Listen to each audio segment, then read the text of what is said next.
Hello and welcome to Columbus Local Podcast. This is episode number 77. I'm Len D'Amico, and this evening we have the great pleasure and the great honor to have Steve Mitchell. Steve, how are you? Okay. I've been looking forward to this, so thank you so much for having me in here doing this. Oh, Steve, we came off of kind of a event-filled weekend, and then last evening, yesterday, Sunday morning, we started our trek from West Virginia, and we ended up in the Buckeye Lake area, and then we ended up at your gig later in the day, early evening, and we saw Jackass Genius, and of course just had a great time. Well, I'm glad you did. Thanks for coming out, after all that and everything. It was, those Sunday gigs over there at the Oak Grove and stuff are just, we try to make them kind of, personal with everybody, and have some friends come up and play and just have a good time. It's not like we're trying to put on any type of show or anything, but It was a great time. well, I'm glad you had a good time. We played Friday the night before, had a great gig at Tavern 62. And of course, I drank way too much. And so Sunday, I don't think I was quite up to par. I was maybe about 60%. So, Well, 60% is 110 for most of us. You guys were rolling. well, I'm glad you thought so. Thank you. For those that don't know, Steve Mitchell is a guitarist, but he's also a tremendous force in the Columbus music scene. As a musician, you're playing guitar for Jackass Genius, Yes. and how you're coming up on your 10th year, I believe, with the band, No, right? 15. 15. Okay, my 15. math is bad. Yeah. Jackass Genius actually started as a church band.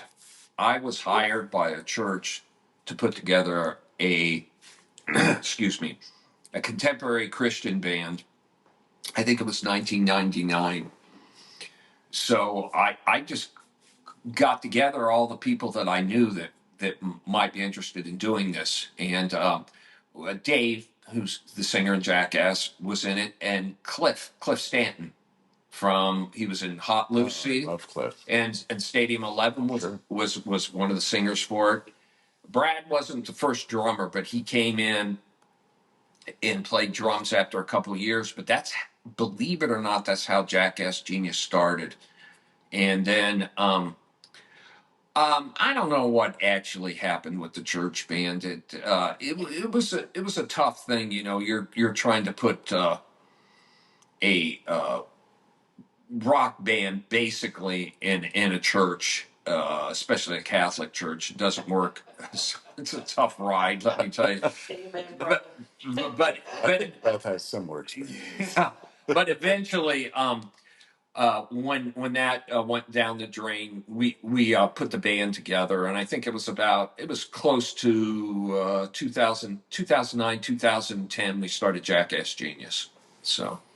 Yeah, 15 years of rocking with the same guys. I'm really proud of that band, that we've made it this long, and that the band started from absolutely nowhere, meaning we had nothing going for us at all. No brand, no. Nothing. There wasn't hardly any gigs around town. We were playing for $200 and $250 for a couple years. We were making no money whatsoever. There was very few gigs for us, and we just stuck it out. At times, I imagine everybody in the band, including myself, are, going, what are we doing here? What am I doing to myself here? But I don't know. We made it through it. So I'm really proud of everybody that's that band and everything that we've done. So. When you go to a Jackass Genius show, I mean, the camaraderie and the brotherhood that's on that stage is really a great example of what can develop, with with the brotherhood, and you're fortunate to get to experience that, for as long as you guys have. Yeah. And it still rings true, to today. Yeah. It is an absolute blast playing in that band. I love playing in the band. I love everybody that's in it. Brad Heston's one of the greatest human beings, coolest dudes I ever met in my life. I love Dave and Tracy. They're both fantastic people, and boy, it's really fun because everybody's always playing a trick on somebody or something. I think I told you earlier, if you don't have thick skin, you don't want to play in this band because Of all the shenanigans. yes, I mean, that's it. come on, Marshall Taylor Yeah. and Mr. Heston on the kit. Those two guys are, I'm sure, stirring the pot, and Dave, out front. I mean, which of the four is the Joker, or is it everybody? Heston's the leader of the pack. He's definitely the leader of the pack. Um, That's cool. but yeah, it's a great band, and I, I look forward to every gig we have. To be honest with you, I'm very thankful that I'm able to do this. So Absolutely. Yeah, and I know there's a lot of gigs that are booked for Jackass Genius this year in 2024. yeah, I think so. We don't really pursue a lot of gigs just over a period of time because we've been together for so long. We get a lot of times we'll sit there and look and go, we haven't got anything, in September. We've got to get it together. And it seems like we always get calls from somebody to play. It's not like we don't book super far ahead or anything. Don't need to. I don't know. I know we're lucky a lot of times. Yeah. But yeah, we don't.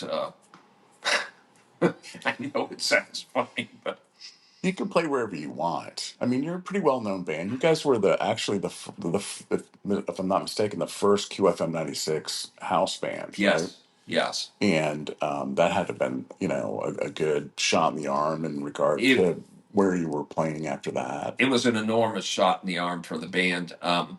You know, uh, I remember my wife telling me that QFM was going to start this thing where they wanted to do the house band, and then I think a couple of the other guys in the band had mentioned it to me, and we started asking, "Do you think we should get in this thing?" And I got outvoted. I said no. I think I got outvoted 3-1 on it, and they definitely were right on it. I kept saying to them, that there's a real good chance we're going to lose in this thing, don't you? There's a real good chance, but just the planets aligned right and everything that day, and we ended up winning the thing. I think because we fit it. I think we fit that band that QFM thing very well because they wanted somebody that was a party band and was going to have a good time and that was going to Get shoot up at 4 in the morning. bullshit and everything with everybody all the time. So I think we kind of fit that role. Drink, drink, drink. How's that? What's your thing? What's your thing you guys do? Oh, get him up, Get get him them up, up, get get them him up, up. get them up. Yeah. I don't know how that started. I think maybe Tracy Marshall. I'm used to calling him Tracy, but I think maybe he started it and it just started catching on and we kept doing it. Everything with that band developed like that. When we first went out and started playing, we were all very serious and everything, and it went it went okay. But then we started doing all the stupid shit that we did at rehearsals and everything, and it started working. All the stupid things we would say in the mic and everything, like our corporate sponsor was Pornhub, and we, we just we just say things like that, and it started working, and so we did more of it. At times, we get a little too carried away. Believe me. Yeah. Yeah. I've witnessed a little bit of that. Yeah. It's fun though, man. You guys are having a great time, and everybody that's there is having a great time. That's what really matters. I hope so. Yeah, it's entertaining, and it's a good time enjoy the weekend with blowing off some steam with a show like that. I hope, I hope, yeah, it definitely is a party band. There's no two ways about it. We don't take ourselves too serious. When Brad goes out and does the AC/DC and Dave does the Mick Jagger imitations, we've had a few people, you know, uh, criticize it pretty heavily, but it's kind of like, dude, don't take this serious. It's satire. We don't take it serious. I mean, it's, That's, you know, those are highlights in the show, man. yeah, They are. yeah, they are, because um, you'll see people, as soon as we start doing the AC/DC stuff, and Brad comes out there and sings, all these people get their phones out, and you're just going, well, they could have gave a shit about the guitar solo. He just did that last song. They want to see him get out there and sing AC/DC. Yeah. So Yeah, for sure.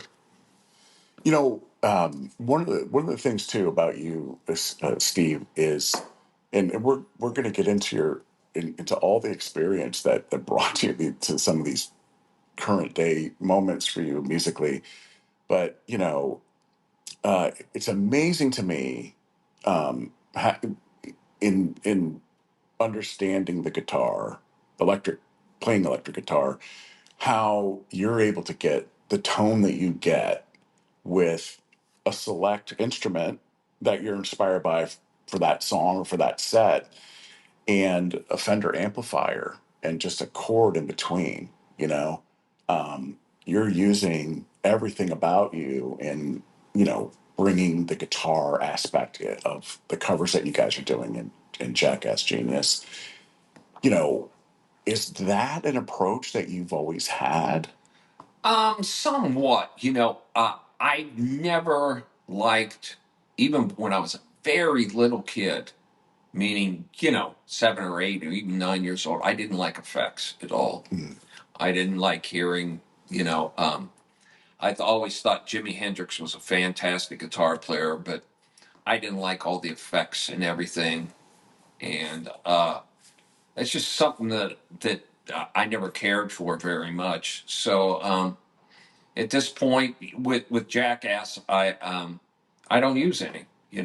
I just kind of think that the more stuff you put on it, the more chorus switching and echoing and everything, then the less effect your actual fingers are going to have on the actual notes that you're hitting in the fretboard. That's at least my thought of it. So you're trying to avoid the diminishment of Yeah. the organic aspects of creating your tone. Yeah, I see, and I'm really turned off by uh, guitar players that have 25 pedals on a pedal board, or these guys that go, my pedal board doesn't show up, I can't play the gig. What do you mean you can't play the damn gig? Give me a guitar, give me means give me an amplifier, and I'll play the damn gig. I Yeah, understand. I just the thought of I need mechanical devices to actually play guitar just doesn't It's foreign to you. just doesn't float well with me. Yeah. I had that's not saying that I haven't used effects through the years. I definitely have. I was playing at Planks in Grove City, and I had a pedal board, maybe about 2006, 2007, somewhere around there. And I turned around and hit the barmaid who had a, a tray of drinks, and knocked them over, and they fell on my pedal board. And my sound went completely out.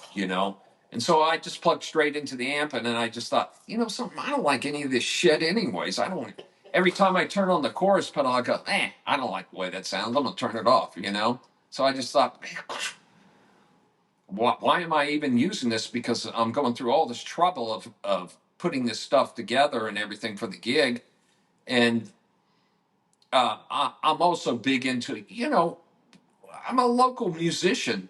I don't have a lot of techs working for me. If something goes down, I don't have anybody to troubleshoot this stuff for me. You gotta recover. Yeah, I just want to adapt. Yeah, I just want to play. I just want to play the gig and play guitar. And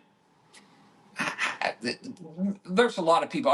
I'm not putting anybody down or anything. There's a lot of people that do some great things with these effects and everything. Absolutely. It's just I'm just saying it's just not for me so much, you know. Yeah, well, I mean, but I think it was my point was, your tone, you're just a very organic Americana flavored player, it's very real, Well, and thank you so your much. feel. God, I mean, it's like it's like it's awesome. It's kind of speaking to my heart. It's a joy to come, see you perform. I love it. Well, thank you so much. I always, for years, I always would listen to a guitar player and he'd play something. I go, man, that really sounds good. Then I'd hear another guitar player doing the exact same riff, and I'd just go, he did it. And I couldn't understand what the difference was between it. Well, one guy had the mojo. He had the feel in his fingers. If you listen to all the fantastic guitar players, they have feel. They have a touch on the fingerboard. Everybody from a Jeff Beck to a Hendrix. Len D'Amico. Len D'Amico. There you go. I wouldn't go that far. I do think I'm a field player, though. Very I'm good. drawn to that. Very good. Yeah. There's something. What is? It's emotional. Music is emotional for me. There you go. That's what it should be all about, as far as I'm concerned. It shouldn't be about any kind of. Of course, it takes technical ability to do that. And that's one aspect. That isn't the whole thing. That's not the whole picture at all. No, there's a lot to it. Lot to it. And I think we'll understand a little more of that, as we talk through your background, Steve. It's a pretty amazing story, man. I mean, it really is. I mean, you've been living in Columbus for the duration for you, right? Pretty much my whole life. Yeah. And along with Jackass Genius, you've recently or realigned, if you will, joining the Godz. Yes. And how so I don't want to jump into the next thing if we had more to maybe cover, but I've recently seen a couple of those shows with this latest lineup, and we did podcast episode number 48 with the whole band, and it was for me, that project seems personal to Mark Chatfield and his spirit and all of that original DNA. We talked about it together with the band.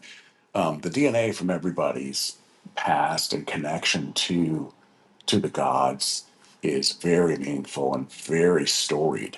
Yeah. As individuals, and then as seeing you all on stage and getting a taste of the fruit, what has come to fruition with this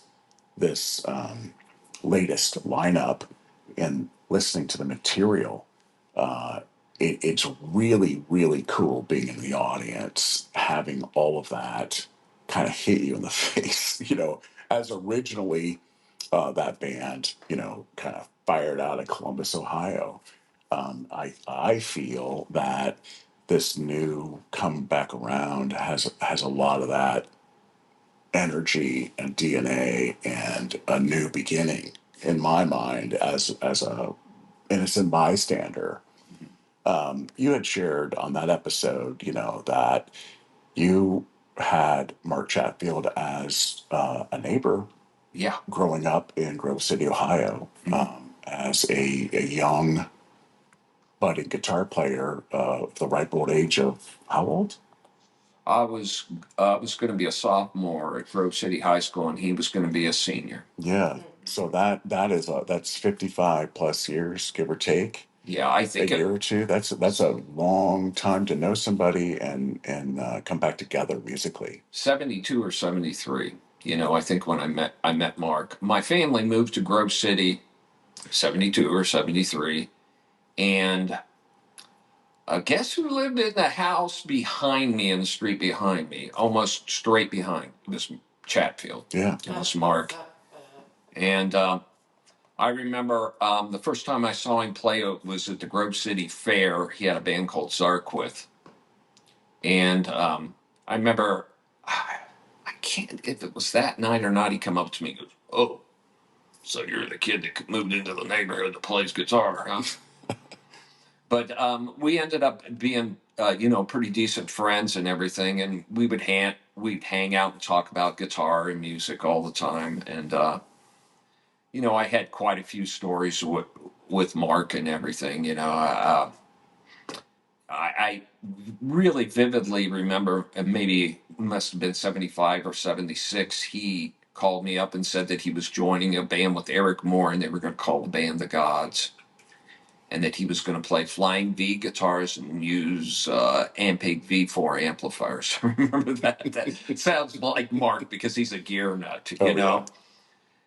And I remember weird stories and stuff. I remember talking to him um, maybe after I knew him about a year, and he goes, I stayed up all last night and figured out the guitar solo to the Going Home performance of Alvin Lee and 10 Years After at Woodstock, which was at the time an unplayable guitar solo. Nobody could play that.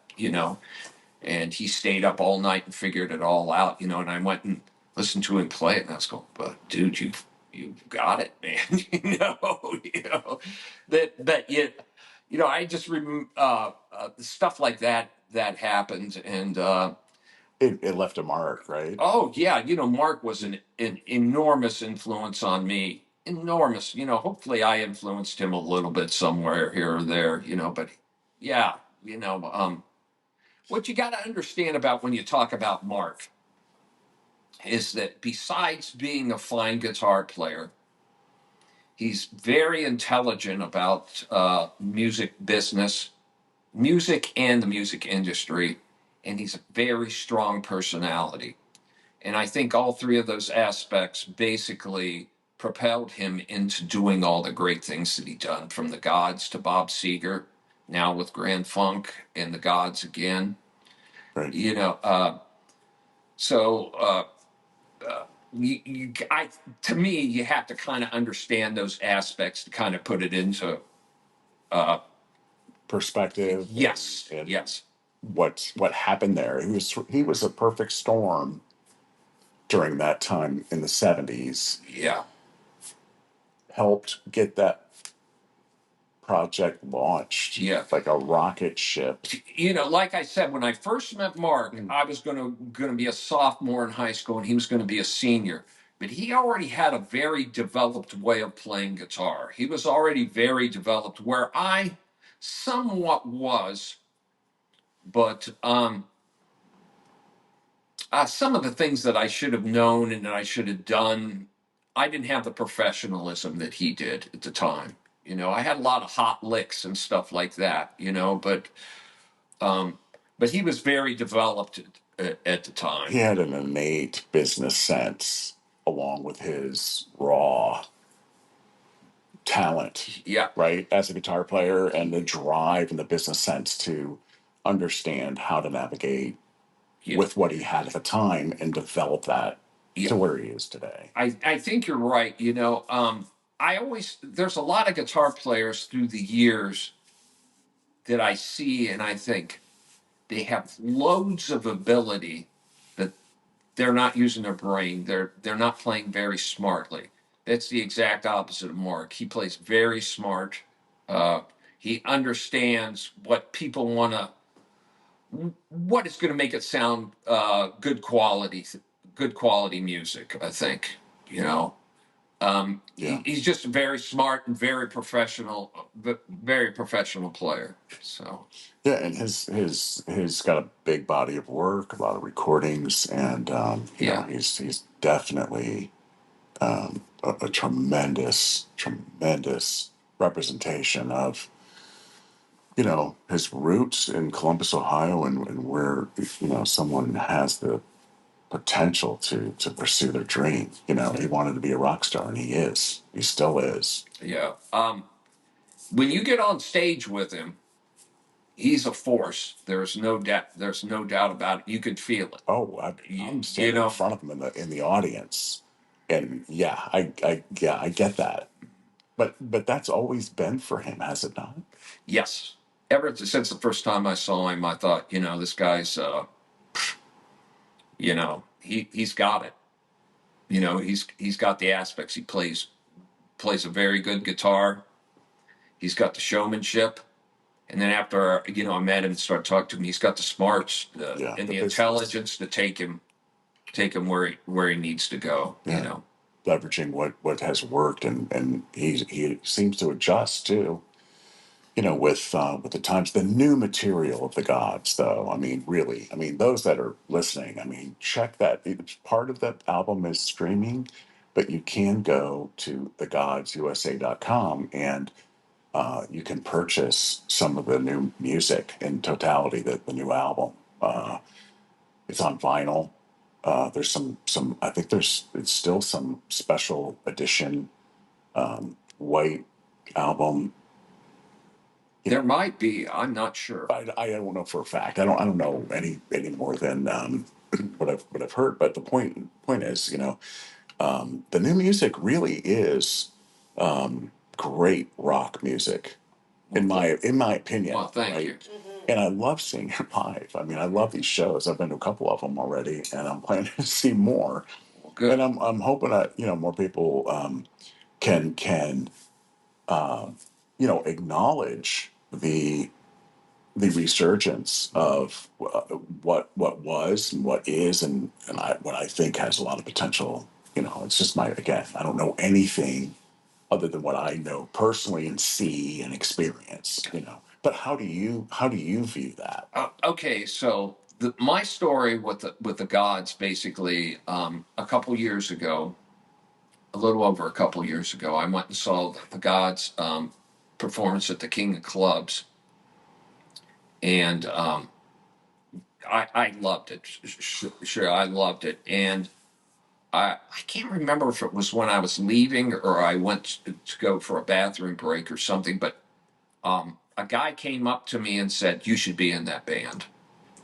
Wow. And I thought, yeah, something. I think you're right. I should be. Nothing. I get the guitar player they had in the band who's not with them anymore. Eric Mock is a very very fine guitar player. I've seen him play a couple times. Eric's great. I just the situations and everything that happened.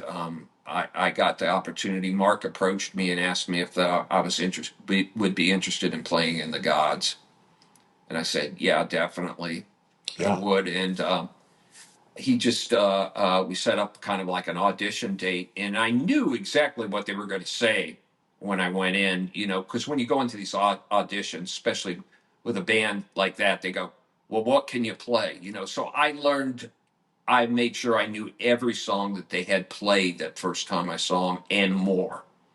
So I just went in and said, yeah, whatever you want to play, yeah, I'll play it. And I pretty much did. Now, I don't think it was my lead playing that got me the gig. It was my rhythm playing. My rhythm playing, I think, I knew that had to be really solid. That was the most important thing because Mark could have done all the solos himself. He didn't need me to do the solos. They don't want people doesn't want to hear me play cross country. They want to hear Mark play it. They don't want me. So I have to be good in a supportive role there. So what I do in the Gods and what I do in Jackass Genius is two different things. Yeah. completely different.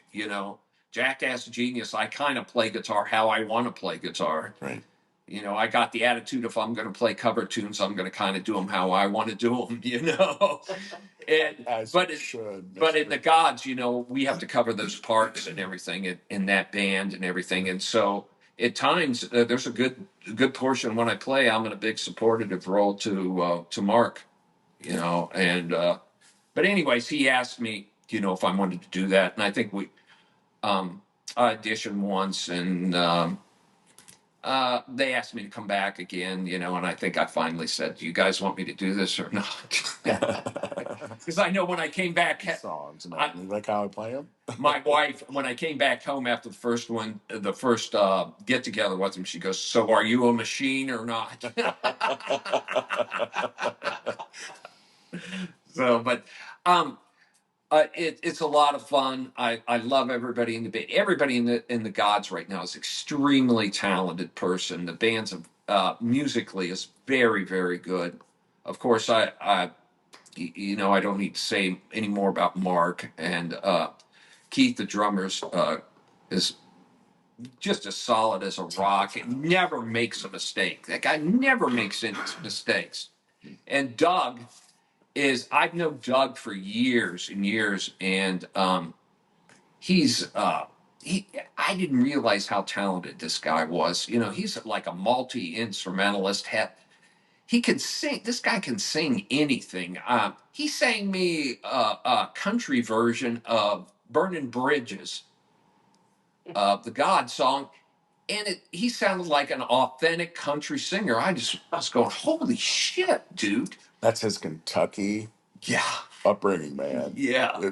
So musical and so earthy, and I can appreciate the fact that you're telling that story because I'll bet it was damn good. Yeah, and I met Doug in 1986. I worked in a stock room at Eastland Mall, and I seen him walking by, and he had bleached blonde hair a few times, and so did I. I had real puffy high hair, and it was bleached blonde. I might have had like black streaks in it or something. And then finally, I seen him go by a few times. He comes up to me and goes, "You look like you're into rock and roll, are you?" And I go, "Yeah." And he goes, "Where do people go to hang out now?" And I said, "Probably the Alrosa Villa." And I think that weekend, I think I told him I was playing at the Alrosa. I was playing with Shock 2. Oh man, And he showed up there, and I remember seeing him there. And so I kind of was friends with him for all these years. A long time. He disappeared sometime in the 90s, and I kept saying, "What happened to Doug?" I haven't seen. I kept asking people, "Have you heard anything from him or anything?" he was out in California for a while. He was in California. I knew he took off to California, but he went to Nashville after that and did some songwriting and things like that there, and was actually singing country stuff because I think his mother was a country singer, and so he grew up. With that music. So, but then he came back to town, and I seen him. Where did I see him at?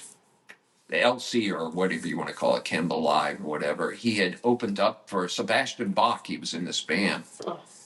And, That's awesome. Yeah. That's so awesome. And I seen him like, "Holy shit, where have you been, dude? I haven't seen you in years. I kind of always thought in the back of my head that I would eventually end up in a band with him someday, and I kind of did. But yeah, he's a very musical person, and everybody in the Godz band is extremely talented. Oh, Julie Neal, Oh. yeah, she's a fantastic singer. She is. We love Julie. Yeah. Yeah, I can understand why. She's just unbelievable with her band, Late Night Alibi and everything. I heard a recording of her and Rand singing a Journey tune. I think it was "Feeling That Way." Yes. On Yes. on Facebook, and I just, oh my God, this is really really good. It's really really good. Yeah. And her being in the Gods as well adds a lot of value in regard to what's happening and on a lot of levels. It was a part. I mean, as Mark had described, it was part of the original plan from the inception of the Gods to have backup female singers, and Julie's kicking ass. Yeah, she does great. Can't say enough great things about her. Besides, she makes us look good. Like us On three a lot of levels. us three old fucks up there. We got a pretty girl. a which pretty she girl is not. shaking it, you know. Yeah, pretty girl up there shaking it and everything. So yeah, she's awesome. It's a great show. You know, I kind of, I think I was talking to you earlier. I kind of feel like, I don't know if she kind of thought this, but I just always felt a connection too, that if I just started playing something on guitar, she would start singing, you know, and it just seemed like, wow, you know, that's there's a musical connection there. You know, I kind of always felt that way about it, you know. Yeah. Oh, sure. She's very musical, and Yeah. well, I think they're musical. The Neils are a musical family, you know. Yeah. Her There's husband's a lot there. her husband Ben, you know, is really fine drummer. They're a great band, long play, you know. I know. What a band, man. You Yeah, know. there's a lot of creativity in just those two folks, let alone everything else that's going on, Yeah. around them too. Mhm. Couple shows with the Gods recently. We went to the Cincinnati show. We made it to the Cincinnati show. That was a lot of good rocking, man. Oh, thank you. Thank you. I had a good time. You know, I have a good time. You know, whether it's the Gods or Jackass Genius, or the Mitchell Project, which maybe we'll talk about in a little bit here. Sure.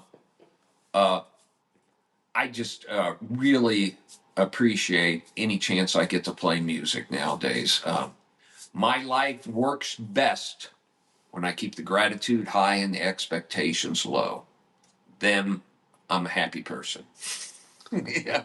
But anyways, the expectation for all three of those bands, they're great bands. You know, I'm extremely lucky to be playing with everybody that I play with. It's so awesome. And as a guitar player, you have obviously two very distinct, maybe three with the Mitchell project, but very distinct projects. Do you find yourself attacking the music as differently as the projects are? Completely. Is that how that works? Completely. You know, just like I said, you know, Jackass. I don't know. You know, everybody has an input in it, but I guess I probably run the musical end of that band more than anybody else does. But the Gods, you know, that not at all. You know, I definitely have a say in things that would go on and stuff. But probably Mark probably runs the band musically, which he should. You know, as simple as that. Right on. The Yeah. Mitchell Project. I probably run the music end in that band too, but you know, I'm trying to play blues. I'm not trying to play rock and roll. I'm not using a high gain guitar sound or anything like that. Uh, you know, I try to do traditional blues turnarounds in a lot of the songs and everything. So I'm gonna try to play to the music the best I can. I'm not a full fledged blues guitar player, although I love it. I'm kind of a rock guitar player that it has blues influence, you know. But Yeah, that that's obvious to me that you have that feel player approach for the most part. Mhm. But you're adapting the tone to serve the music and the band. I'm trying. Let's Yeah. put it that way. I'm It doing the best but I can. it definitely shows, man. Well, thank you. But along those lines, I'm curious how your rig and your guitar selection adjusts between, say, Jackass Genius and the Gods, and versus the blues effort that you have with the Mitchell Project. It's with the Mitchell Project and with Jackass Genius. It's close to the same thing, but I might jack up the gain a little bit more for Jackass. Because of the material. Yeah, and I probably wouldn't use the Les Paul much for the Mitchell Project. I got what is it that I use, that Ibanez AWD guitar that I bought in like 2006, and it's not even though I really modified everything that would in the guitar pretty much. It's not a high gain guitar at all, so that's probably best for the Mitchell Project, which is basically a blues or a bluesy uh, uh, early rock and roll Gritty, bluesies type a band. gritty tone. Yeah, Yeah, and cleanish. but with the Gods, basically, I probably use a Marshall most of the time, Hmm. and I do use some effects with that because I got some effect pedals and stuff because I got to try to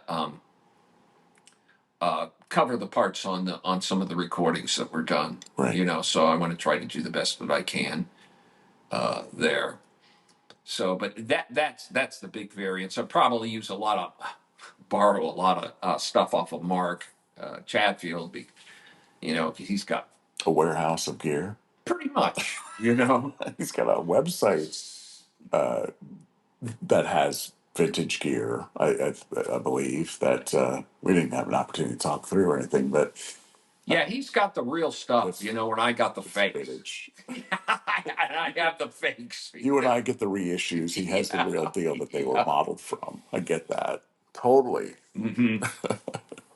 So, but yeah, you know, I do my best to try to adjust it to the situations as much as I can, Yeah, or to my ability. So, absolutely. you know, definitely, you know, like I think I said before, you know, Jackass Genius. Sometimes it's balls out for me in that band. I'll just do whatever I feel like doing. You know, the Gods. It's a much more controlled situation. You know, You have a lane in that band, right? yes, yes, you And you know, stay in that lane. yeah, you know, and then Listening to Keith talk about his adjustments to working in the Godz band, right? It's a different experience, you know, for everyone, and adapting to how that music is assembled and mhm. performed. You know, it's really interesting. You know, to see the dynamic of yourself and Mark Chatfield, right?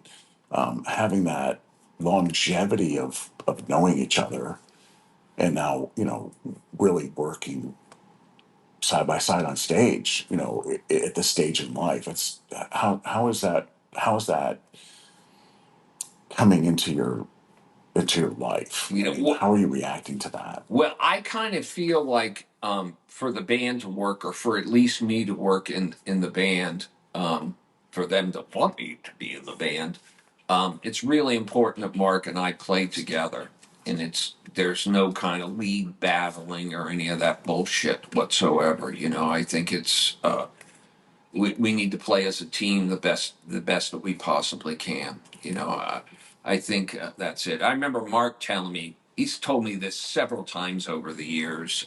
I can even remember one time we were standing at the right side of the stage at the Alros, and he comes up to me, he goes, "You and I could never play in a band together." And I go, "Why is that, Mark?" He goes, "Because we're too much the same." And he's told me that several times, and I always hassle him about it nowadays. You know, I go, you know, but he said to me, you know, maybe I wasn't good enough at the time and you weren't good enough at the time to do that. And I think he was right. You know, we really weren't, because it's not There's a always going. maturity. There's a maturity factor, It's a right? discipline thing too. You've got to have discipline to do that. And I probably didn't have the discipline back then. I'd probably have to go, well, look how fast I can play, you know, or look how many notes I can play. Or, Or stayed up till 4 o'clock in the morning learning that solo that no one could do, right? Yeah, you that know, stuff but pounding your chest days, right? yeah, you know, but I that's my at least that's my point of view on it right now, is that we have to make it successful. Him and I, it's really important that we play together, and there's no trying to outdo the other person in any way or shape or form. Okay. I mean, I'll tell you as a audience participant out there, you know, rocking in that one of those shows, you guys do come off as, you know, partnering on your performances. You know, it's so it's just an experience. I mean, I can't. It's an emotional experience, you know, to go to one of these shows. It really is. If you've lived in if you had any longevity in Columbus, Ohio, you know you're familiar with the band. but you also have some story about being a machine. Yeah. I have several. I'm not gonna tell them here, but I think just about everyone who's been around for a while has that experience You, of being a machine and you, running into machines. I think everybody that's in the band now has a connection back to the band for a lot of years, because Keith played in the Godz Yes, with Eric. Probably, I'm not sure what years it was. It was in the 2000s. Doug, when he was out in California, used to live with Eric Moore for a while out there. So they had that connection. But, there's a great story that he tells of his connection to yeah, Eric Moore in the God's episode number 48. you know, Eric used to come up to me in bars if I'd see me in a bar, and he would always tell me just funny. I thought it was funny at the time. He would tell me things, about music or anything. I remember one time I had a buddy, Tom Courtney, who I played in a band with for years and years, on and off, and he actually was in Rosie some years later and played with Terry Davidson and Willie Phoenix. Played with a lot of people around town. Really fine musician. But we went into the Sugar Shack and we were standing there, and Eric comes up to us and goes, "I see you guys played out in Logan, Ohio over the weekend." Yeah. And I go, "Yeah." And he goes, "Good job, guys." I go, "Oh, thanks, Eric." And he goes, "Okay, who's got the gun?" "Gun? What are you talking about?" And he goes, "Gun." He goes, "Any smart musician will know no, any smart criminal will know that somebody's coming out of there after the weekend with $2,500 in their pocket, So somebody's got to have the gun, And I'm thinking, take a zero off of that. We made like $250, not $2,500, But he used to say shit like that to me all the time. I remember one time I went into Mr. Brown's. It was a bar up on High Street, and Ray Fuller and the Blues Rockers were playing. And Ray come up to me and said, I was in the band Shakedown at the time. He said, "You want to come and play a song, Steve?" And I said, "Yeah, yeah, sure, I'll go." He goes, "Well, maybe in the next set someplace I'll call you up." Okay. Well, a few minutes later, here comes Eric Moore in the bar. He comes walking in, and and then Phil Stokes, who I was playing in Shakedown with, comes walking in too. And so when Ray calls all of us up on stage at the same time to get up and play, and so we go up there, and Eric huddles everybody up, and he goes, "I'm going to start on E and descend down to D. Any professional music, I'm going to play an old rock and roll pattern. Any professional musician will know which key we're out of." And he points to me and he goes, "What key are we in, buddy?" And I go, "A, Eric." And Phil Stokes is over there rolling his eyes, going, "Oh, God," because I think Phil actually taught Eric how to play bass a lot, And and he goes, "Okay, let's go." And he starts the first song. To do it in A. Yeah, we Oh, did it in nice A. work. And then this is better even yet. After that, he turns to me and he goes, "Play an F chord."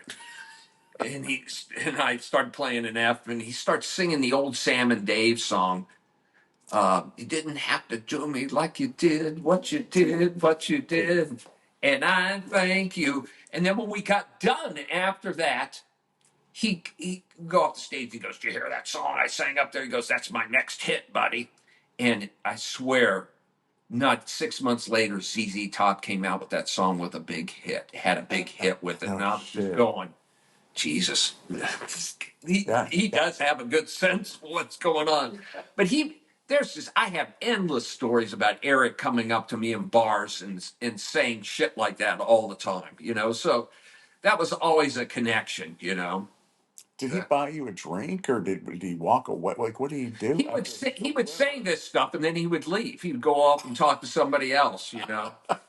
To say something else to them. Yeah, I remember one time I was at the High Street Brewing Company, which was another bar, obviously on High Street. And I'm just standing there watching the band, and Eric comes up to me, and he goes, "What's going on, buddy?" I So I don't know, just standing here watching this band. I go, these guys have done awful well in a short amount of time, and everything. I go, these guys are doing pretty good. And he goes, he who shits fast doesn't shit long. Remember that. A man of many ways. Yeah, yeah, they have endless stories about him saying stuff like that.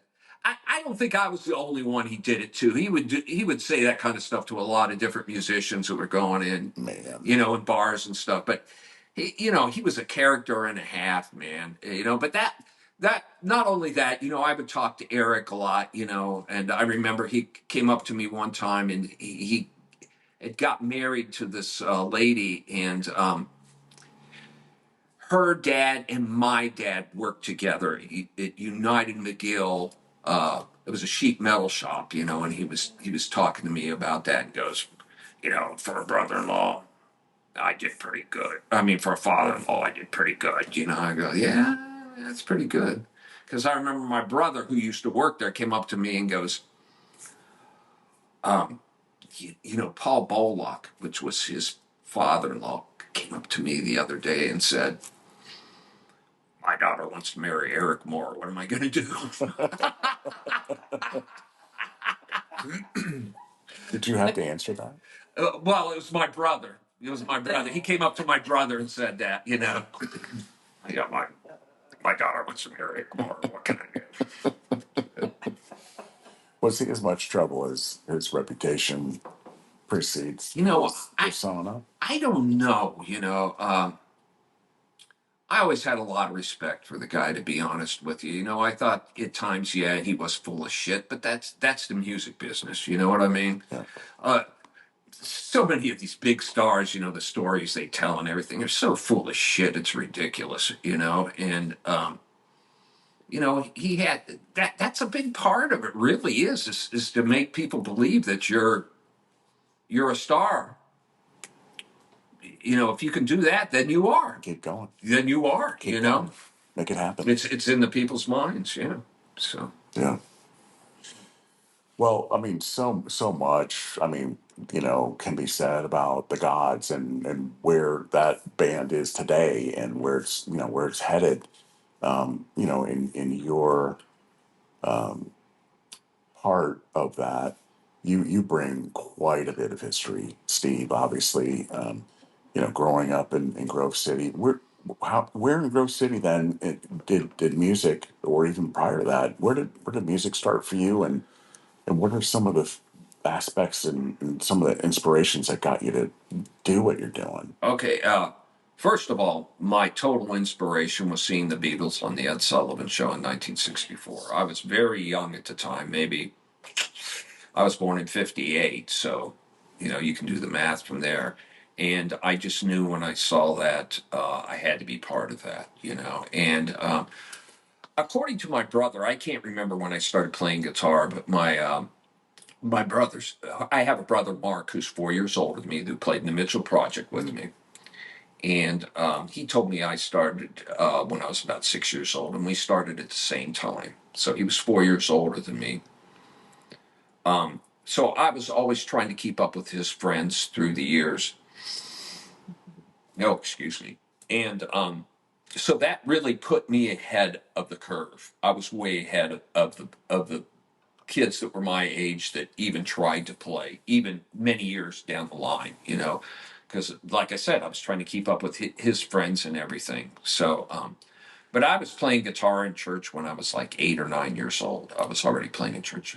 I'm not saying it sounded good, but you were exposed to all that, and you were participating in that. yeah, that was it. I remember they gave me this book that was thick as could be. It had like 300 songs in it or something, and I looked at it and I don't know what the hell's going on here, They'd have stuff like, chords I didn't know in there, like F7th or something, at the time I had no idea what an F7th was, so I just play F, and it worked. It sounds like somebody I know. Yeah, but That would be me, not her. She's the seventh person. I'm the root note guy. but I just learned from there, and At first, when I started doing it, I was totally overwhelmed, but then I started catching on, and I learned a lot of the stuff that was in the book. That's not what they were playing, So I learned to follow people and to flow with what was going on. To me nowadays, that's an enormous thing, to flow with what's happening. Right. Oh, absolutely. But my brother Mark is what still is an absolute enormous influence on me. Playing and everything. I still play with my brother in the Mitchell Project. We haven't played much in the last year and a half or so, but I hope to get back and start doing that, because we played a lot of blues together and everything like that. But he had bands in the 60s and the early 70s. They used to play everywhere. These guys were 14 and 15 years old, and they used to travel all the way through Ohio and vicinity and region and play.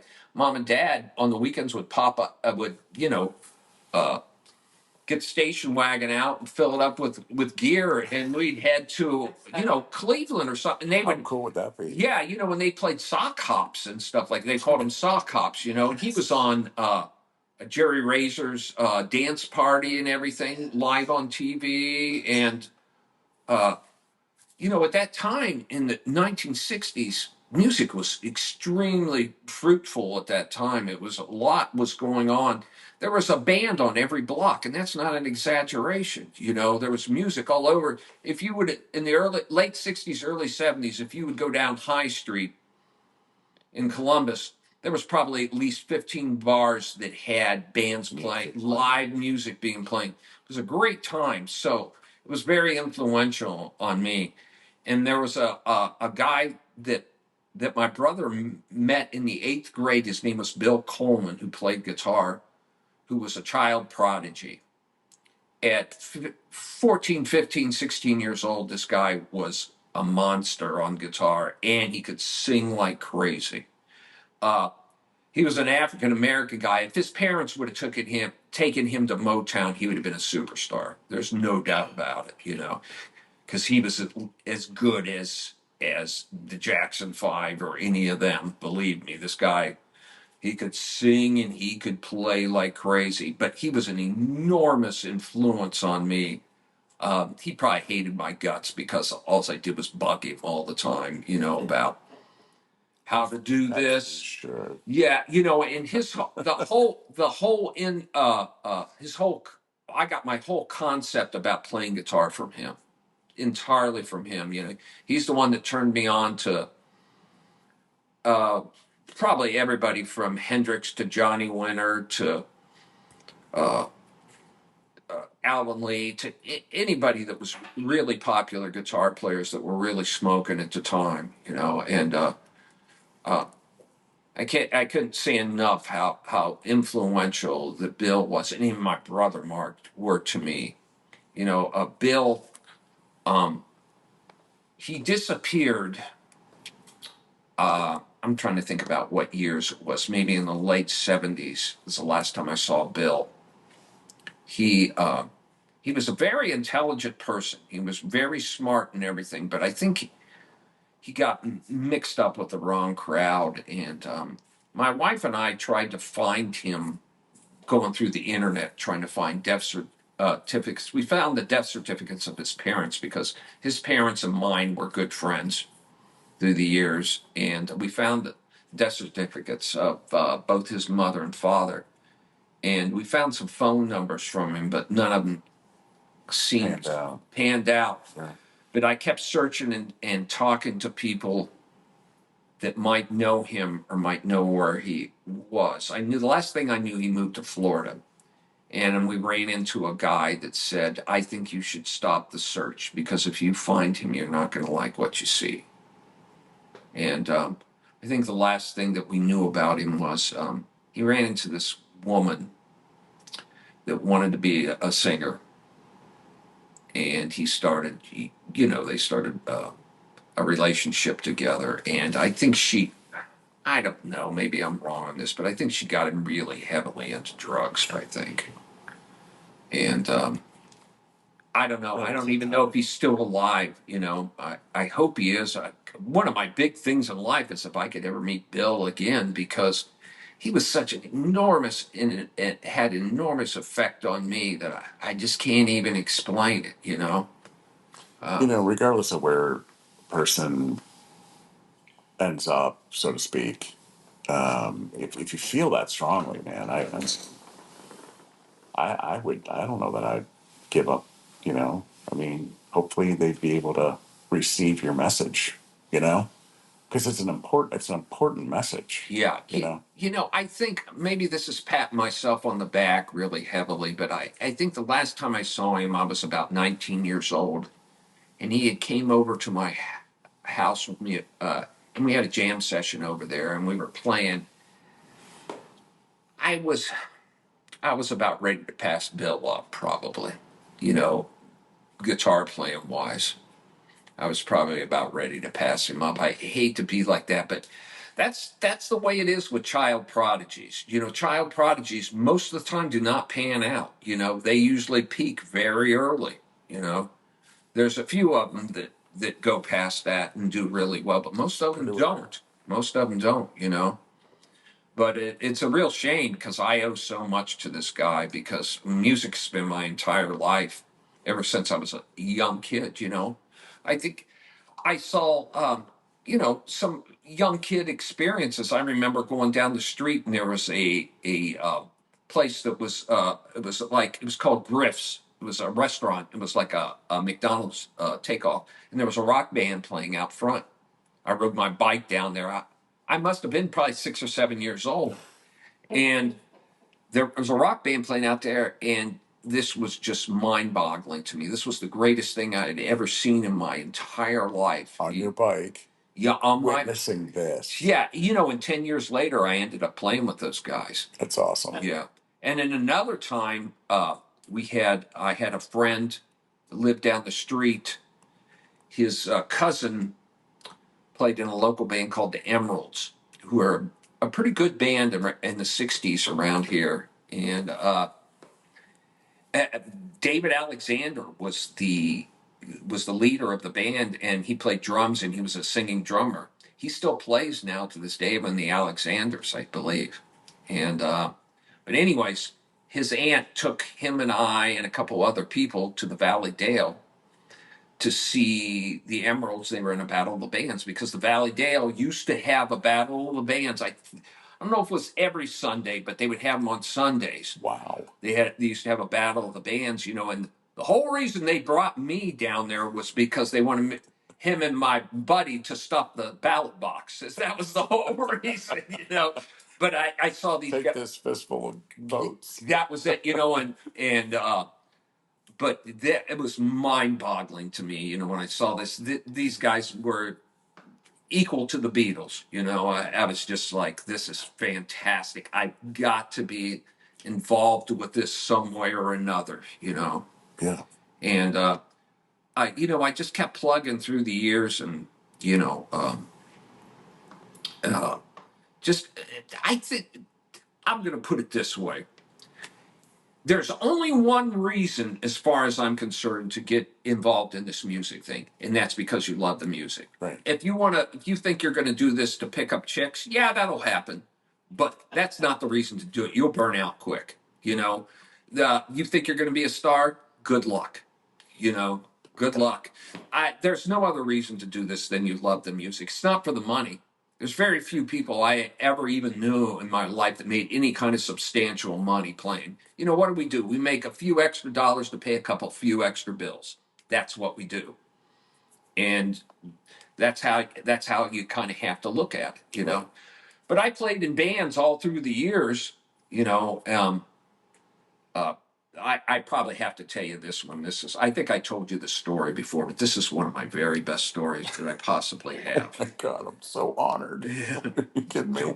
I wouldn't feel honored, but It's coming. Anyways, we had this band in the mid '70s called Rebel, and obviously the name Rebel kind of tells you it's a little southern rockish.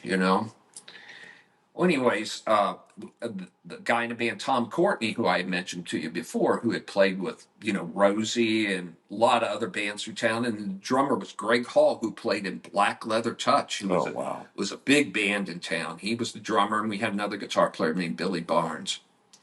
But anyways, we wanted to play at the Sugar Shack, which was basically the Al Rosa, the '70s version of the Al Rosa here in town. Yes. And we wanted to play there. So in order to play at the Sugar Shack, that was where the scene happened. You had to book through this guy named Jeff Farian.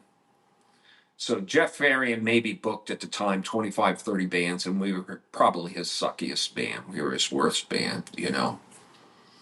But one day we were at rehearsal, and Tom's mom called my mom and said, Tom needs to call me right now. So Tom called his mom, and she goes, Jeff Farian wants you to call him. So we called him, and Jeff Farian said to Tom, he said, we're bringing the Ramones into the Sugar Shack on next Thursday night. You guys want to open the show? And so, of course, we said, yes, we'll do it. So they told us to be there at 5 o'clock for the sound check. And when we show up, there's lines clear around the block trying to get in. Oh, hell yeah. So when we get in, we go in, and we said, we're the open band, please let us in. They let us in, and they have the Ramones were in there doing their sound check. And of course, we didn't get a sound check, just like any opening band. But when they opened the doors, I don't know how many people the Sugar Shack held, maybe 600-700 people at the most. There must have been 1,500 people in there. If the fire marshal would have came in, they would have closed it down immediately. But anyways, we get up there on stage. You got to remember, we're young kids. I just graduated from high school, and two of the guys were still in high school when we were doing this. And we were aligned ourselves to play at bars. So at that time you played a lot of different stuff. So we would do Leonard Skinner, we'd play a Santana song, then we'd do one of our weird originals, and then we would do Chuck Berry. Then we'd do a Led Zeppelin song. That's what we knew, because that's what you had to do to play in bars in that bar scene at that time. Well, anyways, we got up on stage, and this was the height of the punk era. This was, I even remember the date, March 9th, 1978. And this was the height of the real punk era, not this punk era that these guys call this pop punk stuff they call. This is the real shit. We get up on stage, these punks start booing us and throwing stuff at us, and there was a balcony behind us at the Sugar Shack. They were spitting on us and everything. We had to stay up there and play for over an hour through this. They had to put security guards at the edge of the stage so that they wouldn't come up and tear us off the stage. And And this is one of your first epic rock and roll moments, right? this was a big one. I had played out quite a bit before this. I played bars and stuff, and we had played some other stuff in this band Rebel. We had traveled a little bit before this and everything, but this was one of our really big moments, and everybody in town that was into rock and roll was there. Yeah, seriously, Chatfield was there. Everybody you could possibly think of that was into rock and roll. Probably Eric Moore was probably there. I didn't remember seeing him there at that time. But anyways, we got done playing, and there was a whole faux pas of errors that happened through the evening. But I'm going to sum it up pretty lightly. We thought it was a total disaster. And then after that night, I thought, well, it's over with now. No. The next day, I'm downstairs in my room, and my dad comes down. And he goes, I want to talk to you a second. Come up here. I go, okay. And I go upstairs, and he gets out the Columbus Dispatch. Are you kidding me? They reviewed the show in the Columbus Dispatch, and in the first the first three paragraphs were how fantastic the Ramones were, and then the last paragraph, the opening band Rebel was absolutely horrible. They said that my guitar playing was out of time and stuff. I can at least tell you the truth. I was not out of time. I'm not saying it was great,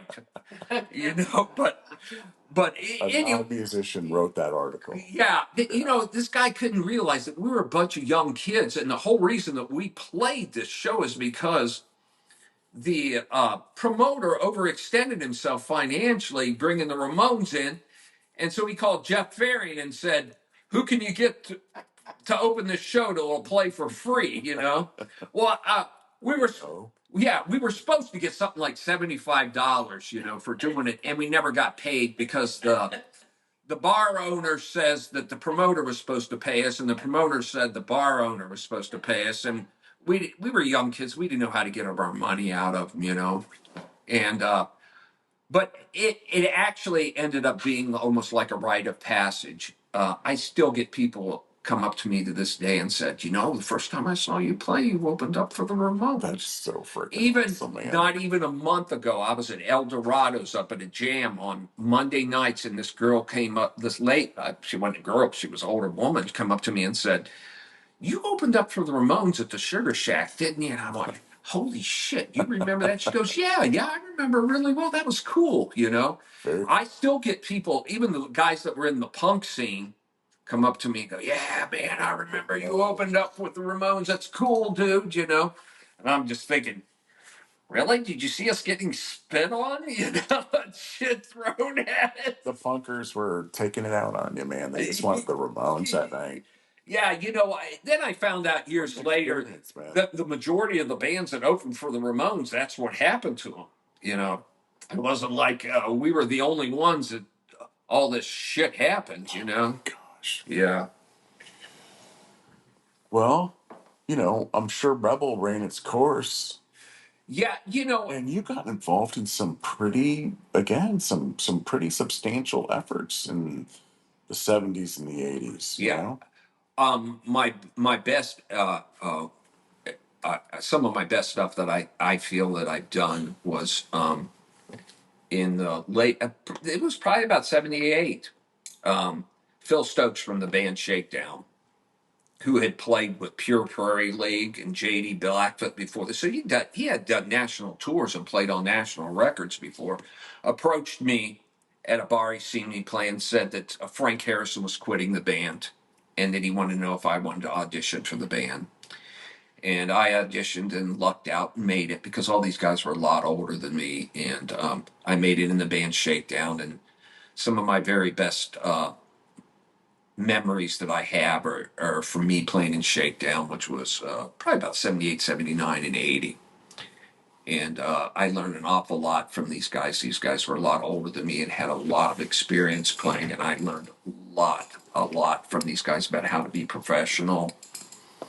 And Because we don't know, we got walking through the forest without a flashlight, right? But yeah, you were fortunate to really have that I was mentorship.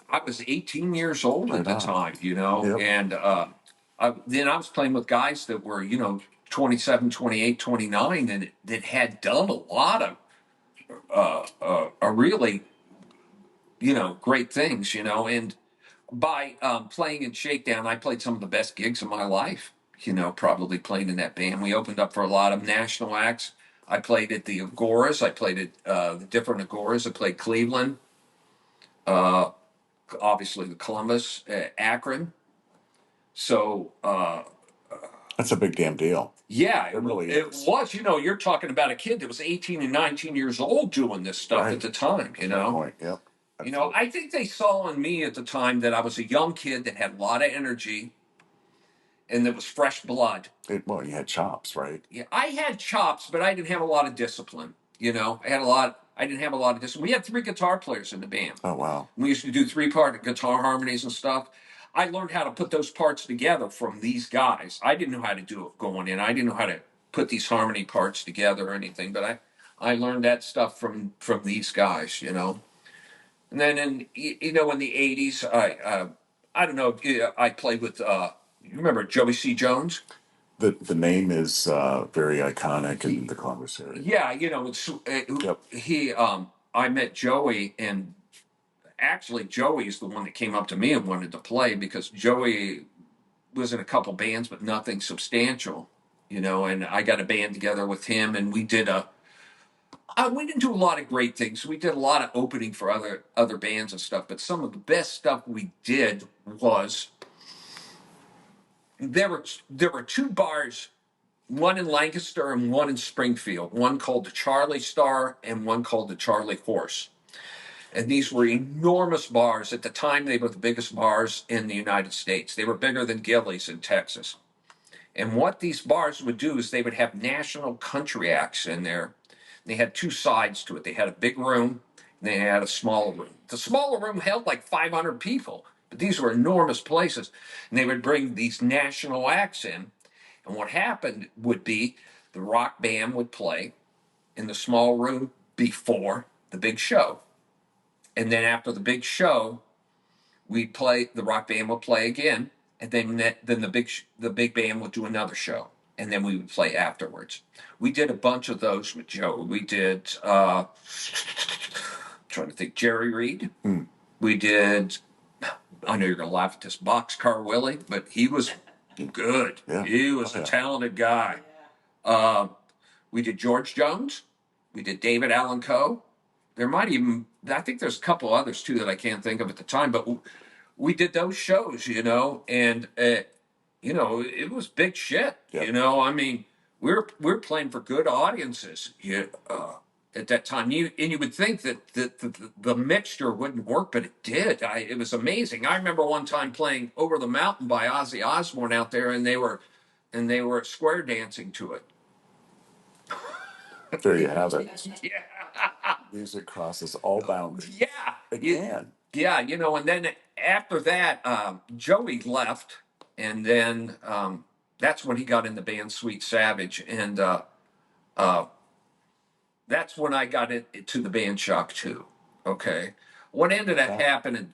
That's a big band in Columbus, right? Yeah, Rick Soga, who was probably the main member in Shock 2 through the years, was good friends with Joey. They had met each other in Barber College.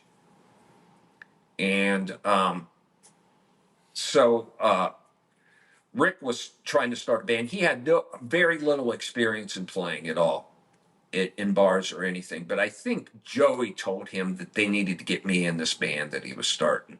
And they kept bugging me about it, and I kept turning them down. And then I saw them open for Sweet Savage at the Al Rosa, and they were really good. And so I went back up to them and said, if you're still interested in me playing, I would like to play in the band, you know? And so we got together and played, and Shock 2 really took off, you know? Most of Shock 2, it really was, even though Rick didn't have a lot of experience at the time, it was mainly his vision. You know, I was heading in that direction, so... But the idea was is to have an LA style hair band here in Columbus, Ohio, and we were probably the first ones. Pretty glam. Yeah, and we did extremely well. You know, we had some fantastic gigs, tour. We did a lot of traveling, playing a lot of good times. Ran into a lot of cool people and stuff. Not bad. Yeah. And how old were you then? With Shock 2 era? 26, 27, 28. Wow, man. About right then. All those guys were younger than me. So late 80s, is that right? Yeah, I think I got in that Shock 2 at 85, 86, 87, 88. Yep. And it was a tough band at the time because somebody was always quitting and then rejoining. And then, you know how it is. Was the lifestyle tough? Oh, yeah, you know. How was that? Because that's pretty good longevity with a band in the 80s, you know, in Columbus, right? Like 5-6 years, right? If you can make it past 2 or 3 years in a band, you're doing good, you know? We did very well. That band did extremely well. We had a very big female following in that band. Very big, you know? I remember, getting the lifestyle. Yeah, lifestyle was tough, you know? We we indulged in every type of partying that there possibly can be. You got to think what happens when you end 20-year-old kids on the road playing music. What happens? You Well, know, there's shenanigans. you ain't kidding. You know, What kind of shenanigans did you have, Steve? You want to talk about it? it was everything from, we definitely we indulged in alcohol and drugs and the whole women thing completely 100%. Yep. You know, um, uh, It was a party on the road. oh, it definitely was. It was for me. When I think back to it, there's a lot of things I don't remember because it was a drunken cocaine haze Wow. that we were in, that I was in at the time. There were some really substantial things that happened that I didn't remember until people had reintroduced me to the fact, and then I started remembering, what had actually happened, Wow. But it was a fantastic time, man. Fantastic. We used to go down and play a lot in the southern states, a lot, especially Texas, Louisiana. That's shot too. Yes, and Shock too. We've this is an explanation of how big of a female following this band had. We played in Houston, Texas, at a place called Struts, and we played there all week. And before one of the nights, they had a all male review come in, and they did their dancing and everything before us. We made more money by girls putting money in our pants than the male review did. Awesome. Those guys were pissed too, man. You know how women come up and put money in Sure. yeah. That Danny, the drummer, Danny Boyd, afterwards goes, well, because he was up on the drummer. I said there wasn't anybody putting any money in his pants. He goes, I think we should separate the money and split it up between everybody's going, fuck you, Danny. Danny's taking every dime he can get. Yeah. And then some, right? Yeah, so everybody was going, forget you, man. How you been a shithead to us all this time. Wow. Yeah. But yeah, it was a great. The memories from that stuff from those years are just fantastic memories for me. Fantastic. Then in the '90s, I was in a couple of pretty good bands in the '90s. I really want to mention this because Yep. I did another interview and we got cut off before I mentioned this. But I was in the band St. August in the early '90s, and which was a really good band. Had Cliff Stanton was a singer in it when I was in it, and but we did well. But the problem is that the music scene was about ready to change seriously, and the grunge thing was about ready to come in, and so that kind of hampered the band. But it was a very good band. It was very good. And then in the late '90s, some of the same guys that I was in St. August with, we had a band called the Tree Hugging Hippies, which was one of the best sounding bands I've ever been in. I was in it with a friend of mine, Mike Snyder, who's a good musician, and I still keep in contact with him every once in a while. That was in both of those bands, from St. August to Tree Hugging Hippies, and but those were definitely some bands that probably didn't get their due like they should have. They were really good bands. One of the big problems is when you're talking through all these years about all these bands that you played in and everything, it's kind of embarrassing that you played in so many bands, but it was very difficult to keep a band together. Because what would happen is that there was the big two or the big three, at the time, Rosie and Money, or the Muff Brothers. That Muff Brothers changed their name to Money as time went on. Yeah. They were the big ones. And if they lost a member, they stole all our members from our band. From St. August, the Mooch, Mark Neff, the bass player, and the drummer, Jeff Peters, Gone. gone. And then Tom Moved up. yeah, Over. and then Tom Courtney, who I played with in numerous bands through the years, yep, he was gone too, to Rosie, and then Jeff Reed, who I played with in Babyface with Joey, He went on and played with money. So it was like we were a farm club for the big ones, you know. Cultivating. Yeah, and there was no way we could keep up with Rosie or money because we didn't make the kind of cash that those guys make. We couldn't put on the show that they did. Yep. We didn't have any of that whatsoever. So there was no way. There was no way to keep up with these bands whatsoever. You know, so it was very difficult to keep bands together. Somebody was always leaving. You know, when you're younger too, dude. You know, it's hard. You look back on it, and I look back on it and say, okay, what was the good things that I did, and what was the poor things? Yep. The biggest downfalls of all of it is we didn't know how to get along together. That was the number one thing right there. Adaptability and Yeah, cooperation and that's yeah. tough. That is it. Think about all the bands, even these superstar bands. These guys, they don't know how to they don't know how to get along together. They can't realize somebody like Van Halen. They can't realize that they came from nowhere and became the biggest band in the world, and they can't get that in their skull. This was a fantastic thing, and that I should be nice to these other guys Right. and appreciative of everything we did together. No, they thinking, well, I need to make more money here, you know? So everybody was trying to climb the ladder and everything at the time. So much that it was chopping everybody up. yeah, you ain't. That was it. The very few of the bands stuck together for any length of time whatsoever. You know, I remember.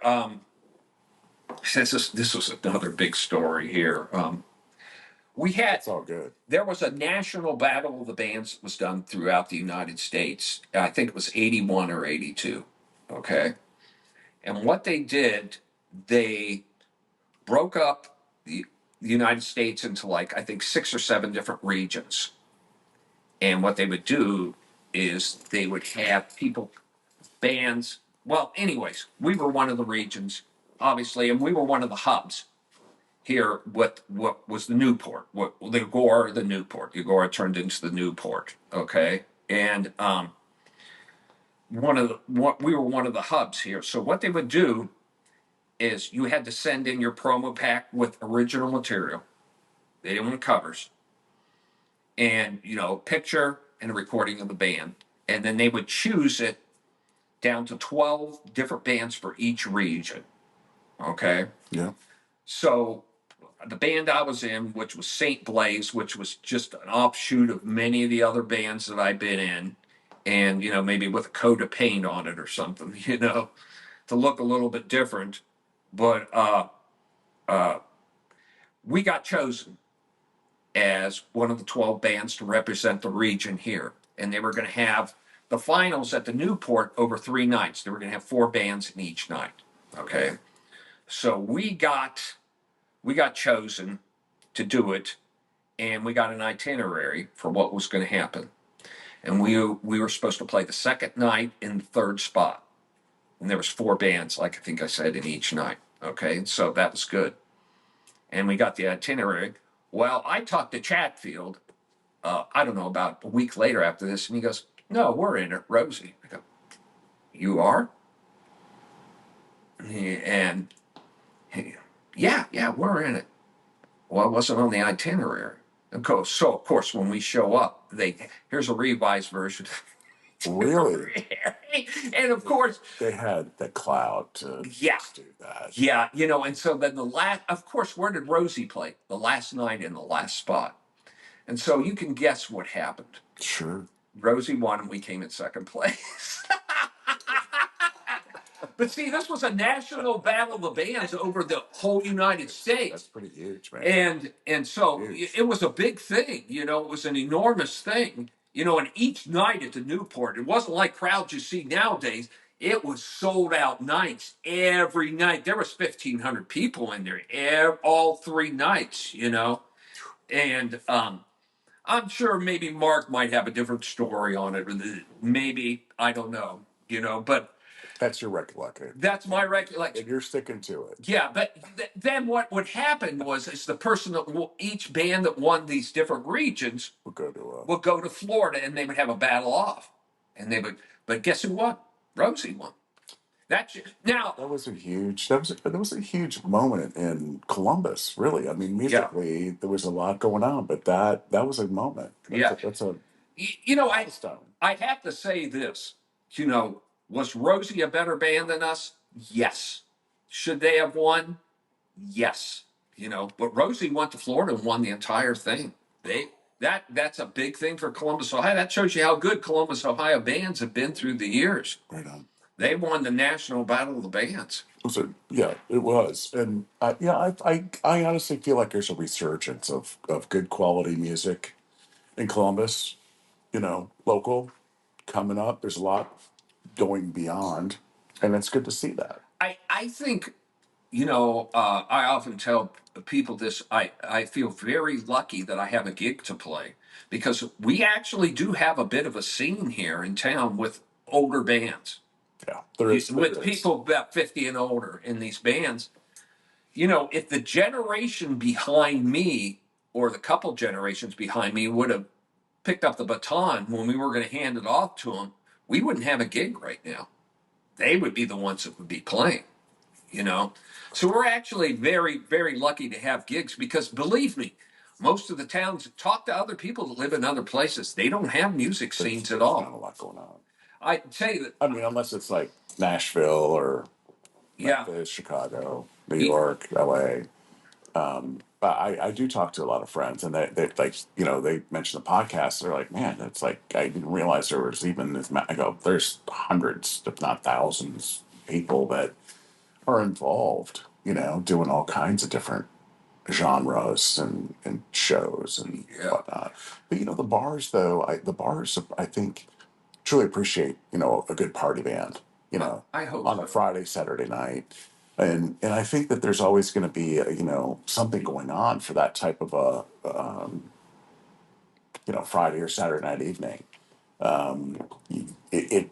It's interesting when the next generation comes along and you listen to that music. There's a couple bands that are playing the same clubs as a lot of the classic rock oriented projects and bands are playing, and it's a lot of '90s party rock, Yeah. and 2000s party pop, and I think they're just moving along with the times.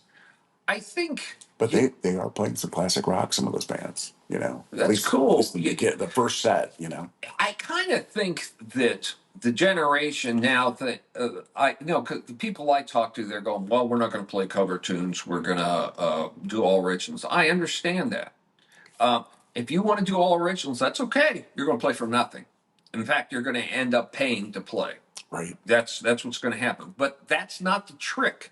The trick always was you start out doing these cover songs, start mixing in your originals. As you get more popular, you start doing more of your original stuff and more and more and more until you can be known for that material. That is the trick.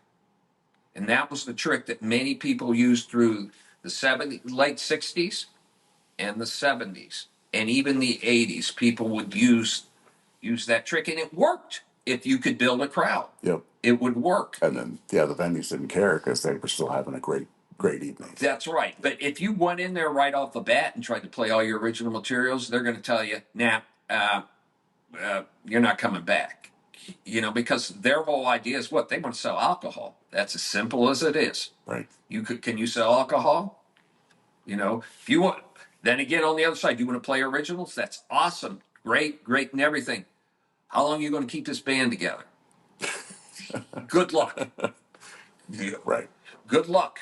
Because as soon as somebody else gets an offer to make some money in a band from another band, you don't have a band anymore. That's a mouthful of wisdom, sir.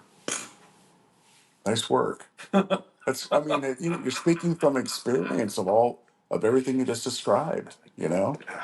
I guess you just hopefully you do learn after a period of time. It took me a long time to knock some of this stuff into my Yeah, head. man, but you're still going. You know, You're still going. but regardless, going back to what we said, I think we're all very, very lucky to have a scene to play, and everybody from Distorted Silence, Phoenix Rising to Clubber Lang. I don't want to mention anymore because I don't want to leave out anybody. I don't want to leave out anybody. But there's many really good bands out there right now. But we're lucky that we have a scene to play and be thankful for that. Yeah, and the venues that support the local music scene are awesome. Yeah. And there's just a great group of venues that will continue to do so. As long as it's a good little economic something for everyone, right? Mm-hmm. I think that it's fun to try to keep the surgence of awareness, and I think also embracing other genres. Mm-hmm. You know, there's a great rock scene in Columbus, Ohio, and I think there's some longevity, in my opinion. I don't know anything other than what I see and the types of music that I see primarily in the venues that bring bands in for live entertainment. But there's a lot of other genres in Columbus, Ohio. I don't know where they all play. I don't know how. I think it would be fun to try to get a mix of power pop, and there's a huge blues scene still in Columbus, Ohio, and R&B. There's some R&B players in Columbus, Ohio that blow your mind. Yeah. You That's know, great. and they'll play at Club 501 down the street. And there's a lot. There's still a lot. It's not like High Street as you described in the '80s, where you had 15 bands, or say even the '70s and That the was '80s. '60s. Yeah, In the '60s, early '60s, '70s. so Yeah. much going on. But I think it's spread out as the city has developed. You know, Dublin has some venues. New Albany, Westerville has some venues. Westerville, Polaris area has venues, and then you guys are primarily playing Southwest, East, Columbus, all over. I know, but 270 there's tour. the 270 venue tour. Yeah. But maybe incorporating some other diverse musical genres, in some of these. I don't know how that works. I hope that you know that that there's a lot of room for jazz, blues, and R&B, and a lot of other types of music. I often thought through the years, it's not fair. These jazz musicians are awful damn good, and some of these blues guys are awful damn good. But it's a small niche. But you know what those guys have? They have longevity, which a lot of the pop bands and stuff like that they don't. Yeah. So in the long run, you know, most of the times it's not like a jazz artist or a blues artist goes out of style too much. No, usually not. Usually not. Right. But they have the gift of longevity. They might not have the gift of 25,000 people. No, they don't. But there's probably a more intimate opportunity there, right? With the more focused genre Yeah, opportunity. I think so. Yeah. I think so. Yeah. I Uh, don't think about that. I think R&B used to. I don't know. I don't know much about modern R&B. What I hear of modern R&B sure doesn't sound like R&B to me. But you know, it used to be an enormous thing at one time. I don't know how big it is now. I don't know if it's kind of drifted into the pop or hip hop area. Maybe some. I think it's kind of drifted off into that a little bit. But Possibly. Yeah. And there's some country bands that are. There's a couple of them. You know. country's country's a huge thing right now. It's giant. Yeah. Yep. I think we had talked about this before. I'm not a big fan of the new country, but I really enjoy the old country stuff Oh, a for lot. sure. You Yeah. know, uh, I And red dirt country, red dirt, Texas Americana yeah, the Americana is a scene's pretty really cool. it's really Yeah, good stuff. yeah. Have you That ever been to Green Hall in New Brunswick, Texas, no. between Austin and I don't know what's the other? Jeez, my mind's gone. Austin and San Antonio, I think. Just a little historic town where there's the Green Hall. When we're Okay, done here, I'm gonna pull that up for you. You okay. try to road trip that one. I I It's good stuff. I I mean, ZZ Top, Delbert, McClinton, those guys broke their teeth in this place yeah. in Well, Texas. well, Dirt floor. Austin is an enormous live music scene. Enormous, Yep. enormous. Maybe only second to Nashville. Maybe. I don't think right now there's a bigger music scene other than those two, right? That I can think of. It's huge. Yeah. So Steve, any other any parting thoughts here? We've been going at it here for a little while, and I think I'm going to run out of tape here in a second. just thanks for having me, man. It was a great time. Get together and talk about music like this is awesome. I love it. I So love it. I appreciate you making the time and your contributions to the Columbus music scene. And from this point forward, may you continue to be blessed. well, thank you so much, man. Thank you for everything that you've done because you really definitely put a kick into this music scene by having these podcasts and everything and showing value for all this stuff. Oh my gosh, yeah. Well, there's so much. There's so much, and it's so inspirational Yeah. for everyone. And you learn so much. There's an awful lot of really, really good players here and musicians and stuff in Columbus, Ohio. We may not be as showy and flashy as some of the other places in the States that do music, but musically, We're it's out pretty there. good. Yeah. Just like we were talking earlier, we are talking about guitar players and stuff, and I was just going, I don't want to mention anybody on the podcast because I'm afraid I'm going to leave somebody out. That's the thing. You You know.